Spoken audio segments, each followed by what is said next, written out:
ലോകത്തെ മുഴുവനും ലോകത്തുള്ള സർവ്വ കാര്യങ്ങളും നിയന്ത്രിക്കുന്നവനാണ് അല്ലാഹ്. മുൻഫരിദും ബിൽ ഖൽഖി വത്തദ്ബീരി ജല്ല അനി ശബീഹി വന്നദീരി. ഇമാം ഇബ്നു റസലാൻ റളിയല്ലാഹു അൻഹു ചൊല്ലിയില്ലേ, അതെ, എല്ലാം സൃഷ്ടിച്ചവനും സൃഷ്ടിക്കുന്നവനും അല്ലാഹുവാണ്, എല്ലാം നിയന്ത്രിക്കുന്നവൻ അല്ലാഹുവാണ്. അല്ലാഹ് മാത്രമാണ് സർവസ്വവും നിയന്ത്രിക്കുന്നവൻ, അല്ലാഹ് മാത്രമാണ് ഖാലിഖു കുല്ലി ശൈ, എല്ലാം സൃഷ്ടിക്കുന്നവൻ അല്ലാഹയാണ്. അതേപോലെ എല്ലാം നിയന്ത്രിക്കുന്നവൻ അല്ലാഹുവാണ്. ഓ സുഹൃത്തുക്കളെ, അങ്ങനെ പറയുമ്പോ ഈ സ്റ്റേജ് നിയന്ത്രിക്കുന്ന അധ്യക്ഷനില്ലേ, അതേ, ഞാൻ വന്ന വണ്ടി നിയന്ത്രിച്ച ഡ്രൈവറില്ലേ, ഇതിൻ്റെ സമീപത്തുകൂടി തീവണ്ടി കൂക്കി വിളിച്ച് പോകാറില്ലേ, അത് നിയന്ത്രിക്കുന്ന, അത് ഓടിക്കുന്ന വ്യക്തിയില്ലേ, പ്ലെയിൻ അതാ പറന്നിറങ്ങുമ്പോ അത് നിയന്ത്രിക്കുന്ന അതിൻ്റെ പൈലറ്റില്ലേ, രാജ്യം നിയന്ത്രിക്കുന്ന ഭരണാധികാരികളില്ലേ, അങ്ങനെ സമാധാനം നിയന്ത്രിക്കുന്ന ഉദ്യോഗസ്ഥന്മാരില്ലേ, മാർക്കറ്റ് നിയന്ത്രിക്കുന്ന ചില ബിസിനസ്സുകാരില്ലേ, അതെ, അങ്ങനെ ലോകം പലതിനെയും നിയന്ത്രിക്കുന്ന അമേരിക്കയില്ലേ, ഇങ്ങനെയൊക്കെ ചിലർക്ക് തോന്നും. പക്ഷേ അതൊന്നും യഥാർത്ഥ നിയന്ത്രണം അല്ല. യഥാർത്ഥ നിയന്ത്രണമുള്ളവൻ, എല്ലാറ്റിൻ്റെയും കൺട്രോളുള്ളവൻ അവനാണ് അല്ലാഹ്. മറ്റുള്ള എല്ലാ നിയന്ത്രണങ്ങളും അവൻ്റെ നിയന്ത്രണത്തിന് വിധേയമാണ്, അവൻ്റെ ഉദ്ദേശപ്രകാരമാണ്, അവൻ്റെ ഭരണത്തിന് കീഴിലാണ്. അവൻ ഉദ്ദേശിച്ചതിനപ്പുറം, അവൻ കഴിവ് കൊടുക്കുന്നതിനപ്പുറം ഒരു മലക്കിനും സാധിക്കൂല, ഒരു നബിക്കും സാധിക്കൂല, ഒരു വലിയനും സാധിക്കൂല, ഒരു ഭരണാധികാരിക്കും സാധിക്കൂല. ഒരു മരുന്നും ഇവിടെ അല്ലാഹ് ഉദ്ദേശിക്കാതെ രോഗം മാറ്റൂല. ആ മരുന്നാണ് രോഗം നിയന്ത്രിച്ചത് എന്ന് പറയാറുണ്ട്. പക്ഷേ അതിനർത്ഥം മരുന്നാണ് രോഗം മാറ്റിയതെന്നല്ല. രോഗശമനത്തെ നിയന്ത്രിക്കുന്നവൻ, രോഗത്തെ നിയന്ത്രിക്കുന്നവൻ റബ്ബാണ്. മരുന്നൊരു നിമിത്തം മാത്രമാണ്. ഇതുപോലെ പരിശുദ്ധ ഖുർആനിൽ ഇതേ സൂറത്തിൽ തന്നെ ലഹു മുഅഖിബാതും മിൻ ബൈനി യദൈഹി വമിൻ ഖൽഫിഹി യഹ്ഫദൂനഹു മിൻ അംരില്ലാഹ്. അല്ലാഹുവിന് ചില മലക്കുകളുണ്ട്. ആ മലക്കുകൾ മാറി മാറി വരുന്ന മലക്കുകളാണ്. എന്ന് പറഞ്ഞാൽ രാത്രിയത്തെ ഡ്യൂട്ടിക്കുള്ള മലക്കുകളല്ല പകലിലെ ഡ്യൂട്ടിക്കുള്ളത്, പകലിലുള്ള മലക്കുകളല്ല രാത്രിയത്തെ ഡ്യൂട്ടിക്കുള്ളത്. രണ്ട് ഡ്യൂട്ടിയിലും പങ്കെടുക്കുന്ന മലക്കുകൾ ഹാജരാകുന്ന രണ്ട് നിസ്കാരങ്ങളുണ്ട്.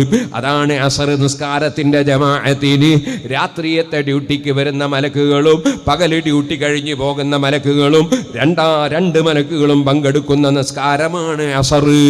അതേപോലെ സുബ്ഹി നിസ്കാരം, അത് രണ്ടിൻ്റെയും ജമാഅത്തിന് വലിയ പ്രത്യേകതയാണ്. എല്ലാ ജമാഅത്തിനും പ്രത്യേകതയുണ്ടെങ്കിലും അത് രണ്ടിൻ്റെയും ജമാഅത്തിന് പ്രത്യേകതയുണ്ടല്ലോ. സുബ്ഹിന്റെ ജമാഅത്തിനാണ് ഏറ്റവും വലിയ പ്രത്യേകത. രണ്ടാമത്തത് ഇശാഇനാണ്. അതേ, രണ്ടും ഇരുട്ടുള്ള സമയമാണല്ലോ.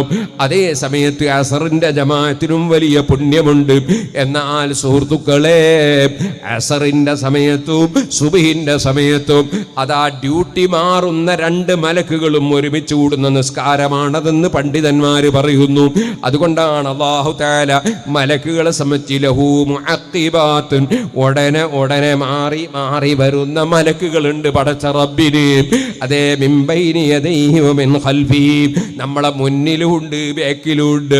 നമുക്ക് കാവൽ നൽകുന്ന മലക്കുകളുണ്ട്, നമ്മളുടെ റിക്കാർഡുകൾ എഴുതുന്ന മലക്കുകളുണ്ട്. അങ്ങനെ തുടങ്ങിയിട്ട് 10 മലക്കുകൾ ഒരു മനുഷ്യന്റെ കൂടെ പകലിലുണ്ട്, 10 മലക്കുകൾ രാത്രി വേറെ 10 മലക്കുകളുണ്ട്. അങ്ങനെ ഓരോ മനുഷ്യന്റെ കൂടെയും 20 മലക്കുകൾ ദിനേന ഇറങ്ങി വന്ന് സംരക്ഷണത്തിനുണ്ട്.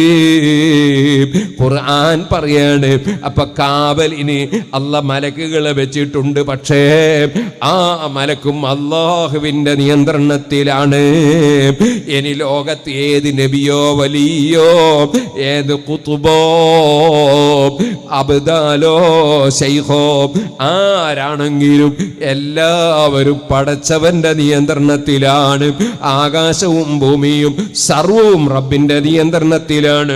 അതാണ് ഖുർആൻ പറയുന്നത്, യുദബ്ബിറുൽ അംറ, സർവ വിഷയങ്ങളെയും അല്ലാഹു വ്യവസ്ഥപ്പെടുത്തി നിയന്ത്രിച്ചു കൊണ്ടുപോകുന്നു.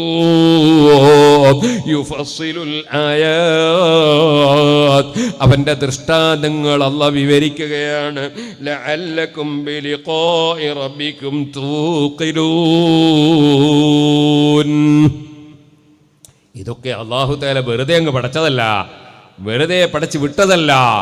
നിങ്ങളൊക്കെ അല്ലാഹുവിനെ കണ്ടുമുട്ടേണ്ടി വരും. അത് നിങ്ങൾ ഉറപ്പിച്ചുകൊണ്ട് ജീവിക്കാനാണ് ഈ കാര്യങ്ങളൊക്കെ നിങ്ങളെ പഠിപ്പിച്ചുകൊണ്ടിരിക്കുന്നതും നിങ്ങൾക്ക് ചിന്തിക്കാൻ വേണ്ടി തന്നിട്ടുള്ളതും. അപ്പൊ അള്ളാഹുവിനെ ചിന്തിച്ചുകൊണ്ട് അള്ളാഹു ഉണ്ടെന്നറിയാൻ കഴിയും. പക്ഷേ ആ റബ്ബ് സുബ്ഹാനഹു വ തആലയെ അറിയേണ്ടതുപോലെ അറിയാൻ അതിന് വെറും ചിന്ത മാത്രം പോരാ. അതിന് പരിശുദ്ധ ഖുർആൻ അള്ളാഹുവിനെ സംബന്ധിച്ച് നന്നായി നമുക്ക് പഠിപ്പിച്ചു തരേണ്ടതുണ്ട്. അതിന് അല്ലാഹു സുബ്ഹാനഹു വ തആല ഇറക്കിയ ഖുർആൻ, ആ ഖുർആൻ നബി സല്ലല്ലാഹു അലൈഹി വസല്ലം തങ്ങൾക്കാണ് ഇറങ്ങിയത്. ആ റസൂലുള്ളയാണ് നമുക്ക് വിഷയങ്ങൾ പഠിപ്പിച്ചു തരുന്നത്. സുബ്ഹാനല്ലാഹ്. അല്ലാഹു ജല്ല ജലാലുഹു പിന്നെയും അവൻ്റെ ഖുദ്റത്തിനെ സംബന്ധിച്ചും മഹത്വത്തെ സംബന്ധിച്ചും അവൻ നിയന്ത്രിക്കുന്ന സംഗതികളെ സംബന്ധിച്ചുമൊക്കെ വദല്ലൽനാഹാലഹും ഫമിൻഹാ റകൂബുഹും വമിൻഹാ യകുലൂൻ എന്ന സൂറത്ത് യാസീനിൽ പറഞ്ഞില്ലേ, കന്നുകാലികളെ നിങ്ങൾക്ക് അല്ലാഹു തആല പാകപ്പെടുത്തി തന്നു. നിങ്ങൾക്ക് വാഹനം കയറാനുള്ളത് അതിലുണ്ട്, നിങ്ങൾക്ക് തിന്നാനുള്ളത് അതിലുണ്ട്. അങ്ങനെ നിങ്ങൾക്ക് പല സൃഷ്ടികളെയും തന്നു. ഇരിക്കട്ടെ, ആ റബ്ബ് സുബ്ഹാനഹു വ തആല അങ്ങനെ അല്ലാഹുവിൻ്റെ മഹത്വങ്ങളെ സംബന്ധിച്ച് പറയുകയാണ് സൂറത്തുർ റഅദിൽ. അങ്ങനെ കുറേ കാര്യങ്ങൾ വിവരിച്ചുകൊണ്ട് 19-ാമത്തെ ആയത്തെത്തി. ഞാനിവിടെ 19, 20, 21, 22, 23 ഈ 5 ആയത്തുകളാണ് 5 ദിവസം സംസാരിക്കാൻ ഉദ്ദേശിച്ചത്. ഇന്നൊരു തുടക്കം എന്ന നിലയ്ക്ക് ബറക്കത്തിന് വേണ്ടി സൂറത്തുർ റഅദിന്റെ തുടക്കം ഒന്ന് സൂചിപ്പിച്ചതാണ്. സുബ്ഹാനല്ലാഹ്. 19-ാമത്തെ ആയത്ത് ഇന്ന് ഞാൻ തുടങ്ങുന്നു. ഇൻഷാ അല്ലാഹ് കഴിഞ്ഞാൽ നാളെ നമുക്ക് 20-ാമത്തെ ആയത്തിലേക്ക് കടക്കാം. അഫമൻ യഅലമു അന്നമാ ഉൻസില ഇലൈക മിർ റബ്ബിക്കൽ ഹഖ് കമൻ ഹുവ അഅ്മാ ഇന്നമാ യതദക്കറു ഉലുൽ അൽബാബ്. ആദ്യം സൂറത്തുർ റഅദിന്റെ ആദ്യത്തിൽ പറഞ്ഞ അല്ലാഹു സുബ്ഹാനഹു വ തആല ഇറക്കിയ ഖുർആൻ അത് റബ്ബിങ്കൽ നിന്ന് ഹഖായ നിലക്ക് ഇറങ്ങിയതാണെന്ന് അവിടെ പറഞ്ഞല്ലോ. അതേ ആശയത്തെ ഒന്നുകൂടി ആവർത്തിച്ച് പറയുകയാണ് 19-ാമത്തെ ആയത്തിൽ. അഫമൻ യഅലമു അന്നമാ ഉൻസില ഇലൈക മിർ റബ്ബിക്കൽ ഹഖ് കമൻ ഹുവ അഅ്മാ. റബ്ബ് സുബ്ഹാനഹു വ തആലയിൽ നിന്ന് ഹഖായി ഇറക്കപ്പെട്ട ആ പരിശുദ്ധ ഖുർആൻ, ആ ഖുർആൻ ഉണ്ടല്ലോ, അത് റബ്ബിൽ നിന്ന് ഇറങ്ങിയ ഹഖാണെന്ന് ബോധ്യപ്പെട്ട മോമിനായ മനുഷ്യൻ കമൻ ഹുവ അഅ്മാ, അന്ധനെ പോലെയാണോ? അന്ധൻ എന്ന് പറയുന്ന ആർക്കാ? കാണേണ്ടത് നോക്കി പഠിക്കുന്നില്ല, കേൾക്കേണ്ടത് കേട്ട് പഠിക്കുന്നില്ല, അതേ ചിന്തിക്കേണ്ടത് ചിന്തിച്ച് പഠിക്കുന്നില്ല. അകക്കാഴ്ച നഷ്ടപ്പെട്ടു പോയവർ, ഉൾക്കാഴ്ച നഷ്ടപ്പെട്ടു പോയവർ, അന്ധതയുള്ളവർ, അഥവാ ചിന്തിക്കേണ്ട കാര്യങ്ങൾ ചിന്തിക്കാതെ, ഖുർആനിന്റെ മഹത്വത്തെ കുറിച്ച് ആലോചിക്കാതെ ഇത് റബ്ബിൽ നിന്ന് ഇറക്കപ്പെട്ടതാണ് എന്നതിന് എത്ര തെളിവുകളുണ്ട്. ആ തെളിവുകളൊന്നും ഉണ്ടായിട്ട് അബൂജഹൽ വിശ്വസിച്ചില്ലല്ലോ, അതേ ഉത്ബത്ത് വിശ്വസിച്ചില്ലല്ലോ, അങ്ങനെ പലരും വിശ്വസിച്ചില്ലല്ലോ. അല്ലാഹ് പറഞ്ഞില്ലേ, ബഹുഭൂരിപക്ഷവും വിശ്വസിക്കൂല. റബ്ബിന്റെ തീരുമാനം അങ്ങനെയാണ്. അവന്റെ തീരുമാനത്തിനപ്പുറം ഇവിടെ ഒന്നും നടക്കൂലല്ലോ. പിന്നെ ആരാണ് വിശ്വസിക്കുന്നവർ? ആർക്കാണ് ഖുർആൻ ഫലം ചെയ്യുന്നത്? ഇന്നമാ യതദക്കറു ഉലുൽ അൽബാബ്. ശരിയായ ചിന്തയുള്ള, ശരിയായ ലുബുള്ള, ശരിയായ ആകക്കാമ്പുള്ള, ശരിയായ ചിന്തയുള്ള ആളുകൾ ആരാണോ അവർക്കാണ് ഖുർആൻ ഉത്ബുദ്ധത നൽകുന്നത്, അവരെയാണ് ഖുർആൻ ഉത്ബുദ്ധരാക്കുന്നത്. ബഹുഭൂരിപക്ഷം ജനങ്ങളും ഖുർആൻ വിശ്വസിക്കൂല. ഇത് ഖുർആൻ തന്നെ അങ്ങ് പറയാ.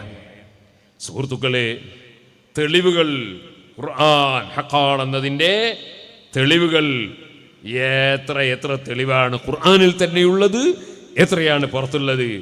അത് ഇപ്പോൾ ഒരു ചെറിയ സംഭവം പറഞ്ഞ് ഞാൻ എൻ്റെ പ്രസംഗം ഇന്നത്തെ നിർത്താം.